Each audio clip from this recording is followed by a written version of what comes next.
BRT হলো সমস্ত ইবলিসের কারখানা এবং এই প্রতিষ্ঠানটির সঙ্গে আমি 5টি বছর একেবারে পাগলের মতো হয়ে গিয়েছি এটাকে ঠিক করার জন্য। কিন্তু বাস্তবতা হলো এখানকার সিন্ডিকেট এবং সিন্ডিকেশন, এর সঙ্গে রাজনীতি, এর সঙ্গে চাঁদাবাজি এবং এর সঙ্গে হাজার হাজার কোটি টাকার যে অবৈধ লেনদেন, এই বিষয়টি আসলে একজন প্রধানমন্ত্রী, একজন যোগাযোগ মন্ত্রী, তার সঙ্গে সঙ্গে জনগণের একটা সম্মিলিত সহযোগিতা না থাকলে এই সড়কের যে দুর্ঘটনা এটি নিয়ন্ত্রণ করা সম্ভব নয়। সম্মানিত সভাপতি এবং আজকের এই সভামঞ্চে উপস্থিত আমন্ত্রিত এবং সম্মানিত অতিথিবৃন্দ এবং মঞ্চের সামনে যারা আমন্ত্রিত অতিথিবৃন্দ আছেন, সাংবাদিক ভাই এবং বোনেরা, আসসালামু আলাইকুম ওয়া রাহমাতুল্লাহি ওয়া বারাকাতুহু। আমার আসলে এই অনুষ্ঠানে আরও বেশ কিছুক্ষণ সময় থাকা উচিত ছিল। কারণটা হলো জনাব ইলিয়াস কাঞ্চনের সঙ্গে আমার যে ব্যক্তিগত সম্পর্ক এবং একই সঙ্গে তার যে আন্দোলন, সেই আন্দোলনের যে রাষ্ট্রীয় পর্যায়টি 5টি বছর আমার দেখার সুযোগ হয়েছিল। আমি যোগাযোগ মন্ত্রণালয় সংক্রান্ত স্ট্যান্ডিং কমিটিতে ছিলাম এবং সেখানে এই প্রতিষ্ঠানটি সরকারের সঙ্গে অনেকগুলো কাজকর্ম করার চেষ্টা করেছে। তো সেক্ষেত্রে আমার কিছু ব্যক্তিগত অভিজ্ঞতাও রয়েছে। তো আমি আসলে গত কয়েকদিন যাবত শারীরিকভাবে একটু অসুস্থ এবং এই কারণে আসলে শুধু কাঞ্চন ভাইয়ের অনুষ্ঠানে বলে এসেছি। বসতে খুব কষ্ট হচ্ছে, এই জন্য আগে বক্তব্য দিয়ে চলে যাচ্ছি, এই জন্য আপনাদের কাছে ক্ষমা চাচ্ছি। দুটো জিনিস নিয়ে কথা বলবো খুব সংক্ষেপে। প্রথম কথাটি হলো যে কাঞ্চন ভাই যে আন্দোলনটি করে যাচ্ছে, এই আন্দোলনের সঙ্গে তার যে হৃদয়, তার যে ভালোবাসা, তার যে ইমতেহান, হৃদয়ের যে আকুতি, এটি সচরাচর আমাদের বাংলাদেশে যারা আমরা সাধারণ মানুষ আমাদের মধ্যে থাকে না। আমরা কোনো কিছুতেই কনসিস্টেন্সি রাখতে পারি না, মানে ধারাবাহিকতা রাখতে পারি না। সকালে একরকম, বিকালে একরকম। তো সেক্ষেত্রে স্ত্রীর প্রতি ভালোবাসার কথা বলুন কিংবা নিরাপদ সড়ক করার জন্য একটি ধারাবাহিক আন্দোলন চালিয়ে যাওয়া বলুন, 31 বছর ধরে তিনি যে কাজটি করেছেন এটি কোনো সাধারণ বাঙালির কাজ নয়। তিনি যে চলচ্চিত্রের নায়ক, সেই চলচ্চিত্রের নায়ক হিসাবে জনমানুষের জননন্দিত নায়ক হওয়ার যে যোগ্যতাগুলো দরকার, এরকম যোগ্যতা সম্পন্ন একজন মানুষ এই অনুষ্ঠানটি করেছেন। এই জন্য আমার অন্তঃস্থল থেকে তাকে ধন্যবাদ জানাচ্ছি। দ্বিতীয় যে বিষয়টি, সেটি হলো আমাদের এই সড়কের যে সমস্যা। সড়কের সমস্যার মধ্যে রাষ্ট্রীয়ভাবে যে প্রতিষ্ঠানটি রয়েছে বিআরটিএ, আমার কাছে মনে হচ্ছে যে এই বিআরটি হলো সমস্ত ইবলিসের কারখানা এবং এই প্রতিষ্ঠানটির সঙ্গে আমি 5টি বছর একেবারে পাগলের মতো হয়ে গিয়েছি এটাকে ঠিক করার জন্য।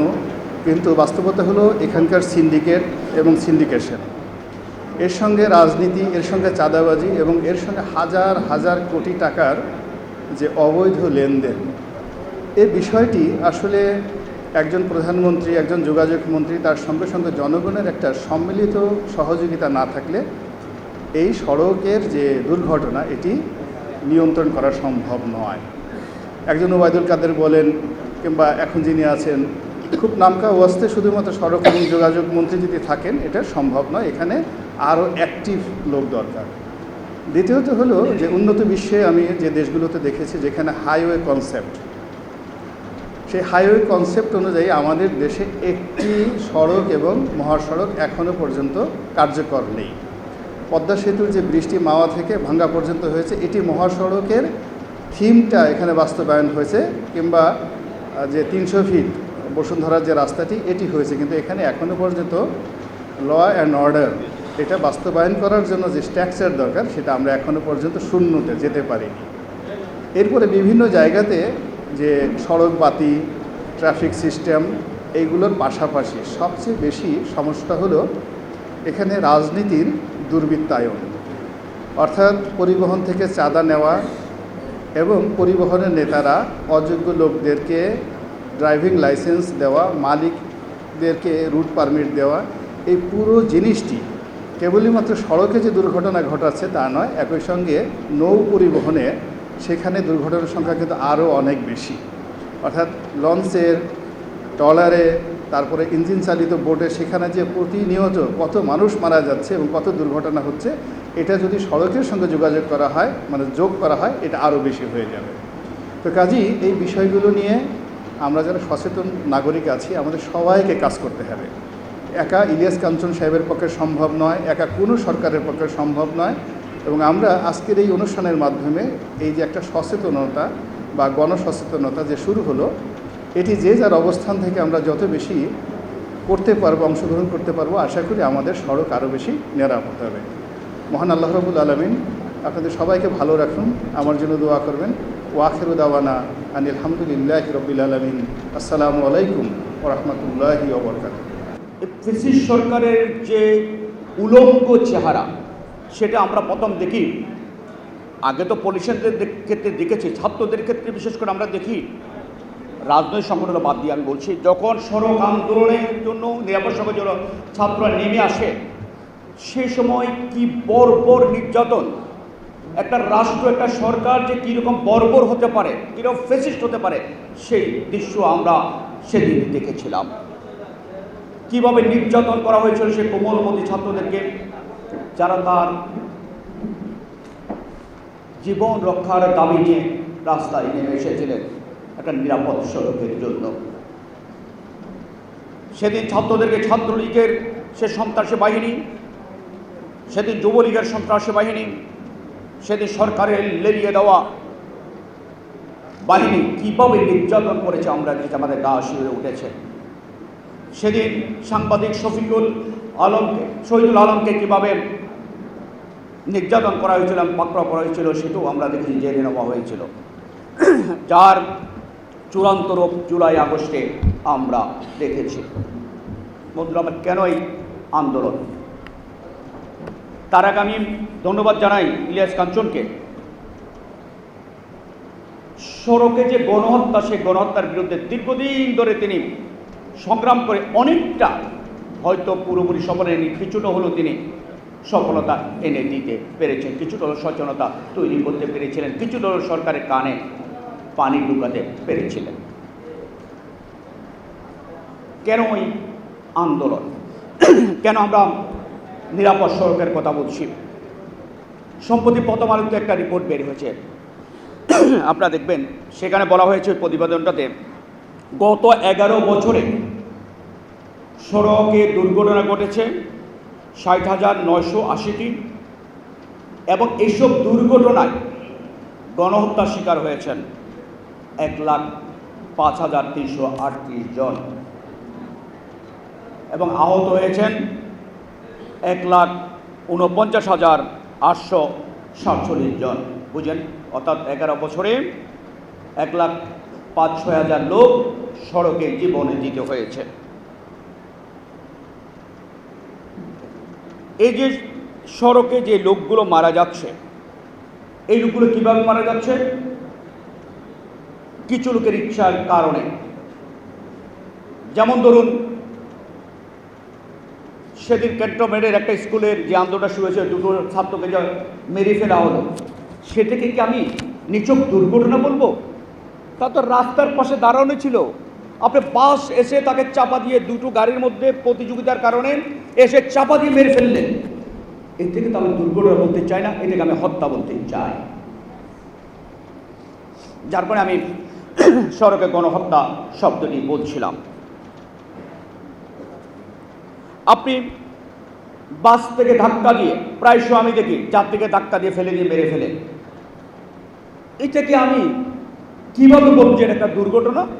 আমি এটাকে গণহত্যা বলতে, আমি হত্যা বলতে চাই। আপনি বলে দেন।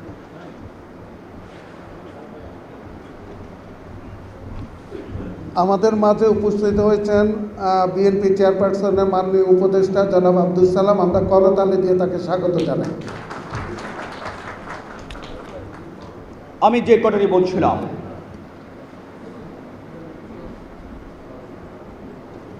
দুটো গাড়ি পাল্লা দিয়ে যাচ্ছে, পাশে থাকা পথচারীদেরকে হত্যা করছে।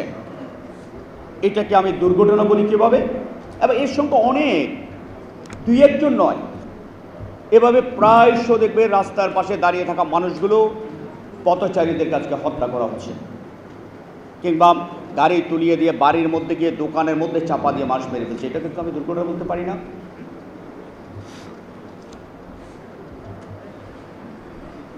একটা পরিসংখ্যান পদমার্কে দিয়েছে, সেটাতে যা বলা হচ্ছে যে গত 11 বছরে পথচারী যারা রাস্তার পাশে হাঁটছেন বা দাঁড়িয়ে আছেন, সেই ধরনের লোককে হত্যা করা হয়েছে 17,150 জনকে। বুঝুন সড়কের পরিস্থিতিটা কি।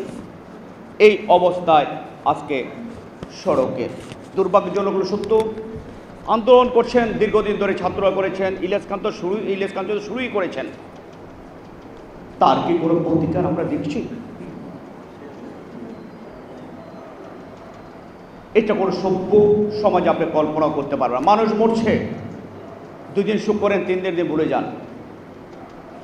আপনি ছাত্রদের আন্দোলনের পর একটা খসড়া ট্রাফিক আইন করা হলো, এর কি কোনো প্রয়োগ আপনারা দেখেছেন? জাস্ট লোক দেখানো একটা আইন করে, এর কোনো প্রতিকার পাওয়া যায় না। আপনি যদি আজকে দেখেন এগুলো কেন হচ্ছে, দেখবেন অধিকাংশ আজকে যে সড়কে দুর্ঘটনা করছে হলো বেপরোয়া গাড়ি চালানোর কারণে আপনারা দেখবেন, এবং অতিরিক্ত গতিতে গাড়ি চালানোর কারণে দেখবেন সবচেয়ে বেশি লোক মারা যাচ্ছে বা দুর্ঘটনাগুলো ঘটানো হচ্ছে। আপনি যদি দেখেন কিছুদিন আগে অ্যানা নামে একটা বাস ছিল, এটাকে দেখলে আমরা মনে করতাম যে আজরাইল আসছে, এটাকে পাবলিক আজরাইল নাম দিয়েছিল। এমন স্পিডে চালাতো, অন্য গাড়িকে ধাক্কা দিয়ে চলে যেত, পাবলিক কাউকে দেখতো না। ওটার মালিক ছিলেন সরকার দলের একজন নেতা। ওই কারণে এটাকে দেখলেই মানুষ, আমরাই ভয় আমাদের ড্রাইভারে বলতে পারি গাড়িটাকে সাইড করে, কারণ মনে হয় একটা আজরাইল আসতেছে প্রাণ নাশের জন্য। তারা আইনের ঊর্ধ্বে থাকে কী করে? আপনি যখন তাদের বিরুদ্ধে ব্যবস্থা নেবেন না, তখন তো তারা তো এইভাবে আপনার গণহত্যা রাস্তায় চালাবেই। আপনি দেখবেন এই গাড়িগুলো কোনো ওভারটেকিংয়ের ক্ষেত্রে কিছু মানত না। ওই যে 2 জন রমিজউদ্দিন কলেজের মেবি 2 জন ছাত্র যে মেরে ফেললো ওভারটেকিংয়ের কারণে, বিপজ্জনক ওভারটেকিংয়ের কারণে এই জিনিসগুলো কিন্তু হচ্ছে। এগুলো কিন্তু কেউ দেখেন, এগুলো কিন্তু খুবই সহজ, এগুলো সমাধান করা খুব বেশি কষ্টের কাজ নয়। আইনকে আইনের গতিতে চলতে দেওয়া, একটা কঠোর হওয়া রাষ্ট্রের, এই সরকারের কঠোর হওয়া, তাহলে এগুলো সমাধান খুবই সম্ভব, কিন্তু সেই দিকে আগাচ্ছে না। আপনার ড্রাইভাররা মোবাইলে কথা বলছেন, সেটাকে বন্ধ করে কঠিন কাজ ভাই, চলন্ত অবস্থায় সেটাই রাষ্ট্র করছেন, সরকার করেন না। একেবারে সহজ এই কাজগুলো করা, গাড়ি মেনটেন্যান্সটা হয় না। আপনার কোনো এদের ফিটলেস গাড়িগুলোকে আপনি চালাচ্ছেন, সেটা আপনি সমাধান করছেন না। এটার জন্য বহু টাকারও দরকার নেই, এটার জন্য বেশি শ্রমেরও দরকার নেই। আপনি ড্রাইভারদেরকে আপনি বেতন দিচ্ছেন না, তাদেরকে বলে তোমার ট্রিপের উপর তুমি বেতন দিচ্ছেন, তখন সে অতিরিক্ত ট্রিপ মারতে যায়, ক্লান্ত থাকে, সেই অবস্থা অ্যাক্সিডেন্টগুলো করছে। এটা কিন্তু খুব কঠিন কাজ নয়, এটা বন্ধ করা খুবই সহজ। আপনি যদি ছোট ছোট ত্রুটিপূর্ণ যে বাসগুলো, এই বাসগুলো যে তুমি ত্রুটিপূর্ণ বাস রাস্তায় চালাতে পারবেন না, সরকার যদি শক্ত হয় অনেক দুর্ঘটনা কমে যায়। এগুলোর জন্য কোনো টাকা খরচের দরকার নেই, দরকার আমাদের মন মানসিকতা, নজরদারিটা বাড়ানো। বাড়াচ্ছে না। এই অবস্থায় আজকে একটা গণহত্যা চলছে দেশে, প্রতিটা বছর চলছে, 1 লাখের উপর লোক মারা যাচ্ছে। 11 বছর 1 লাখের উপর মারা গেছে। প্রতি বছরে কখনো 20,000 লোক মারা যাচ্ছে, কখনো 10,000 লোক মারা যাচ্ছে। এটা দেখার জন্য কেউ নেই। আমরা মনে করি ইলিয়াস কাঞ্চন যে লড়াইটি শুরু করেছেন, যে সংগ্রামটি শুরু করেছেন, যে সামাজিক আন্দোলনটি শুরু করেছেন, এইটাকে আমরা তার একার আন্দোলন নয়, একা লড়াই করলে সেটা সফল হবে না। আমাদের সবাইকে, যেভাবে আমরা ফেসিবাদের বিরুদ্ধে আমরা সোচ্চার হয়েছিলাম, ফেসিবাদে না বলার জন্য সবাই রাজপথে নেমে এসেছিলাম, সবাই যার যার অবস্থান থেকে আমরা ফেসিবাদকে না বলেছি, সহসে উচ্চারণ করেছিলাম। আজকেও আমার মনে হয় সবাই এসেছে যে সড়কে গণহত্যার বিরুদ্ধে না বলার, সেই লোককে সবাইকে এগিয়ে আসার জন্য আজকে রাজনৈতিক নেতৃবৃন্দ এখানে আছেন, যারা আগামীতে রাষ্ট্র পরিচালনা করবেন তাদের প্রতিনিধিরা এখানে আছেন। আমাদের আবেদন থাকবে, নিবেদন থাকবে, অনুনয় থাকবে, এই গণহত্যাটা সরকার বন্ধ করার আপনারা উদ্যোগ নেবেন, আন্তরিকতার সহিত নেবেন। শুধু কথা বক্তব্য দেবেন না, আন্তর্জাতিক উদ্যোগটি নেবেন। সড়ক পরিবহনে সড়কে যে গণহত্যা সেটা বন্ধ করে। আমরা পেরেছি তো। নকল ছিল এই দেশের শিক্ষা ব্যবস্থার ক্যান্সার, সে নকল বন্ধ হয়ে গেছে না? 1 মিলিয়নে বন্ধ করে দিয়েছেন নকলটা। আমরা পারি। পলিথিন ছিল পরিবেশের সবচেয়ে বড় শত্রু, বন্ধ করেছি। আমরা পেরেছি, এটাও আমরা পাবো, আমাদের পারতে হবে। সেই লড়াই সবাইকে শরীক হওয়ার আহ্বান জানিয়ে আমি আমার বক্তব্য শেষ করছি। আপনাদের সবাইকে অগণন ধন্যবাদ।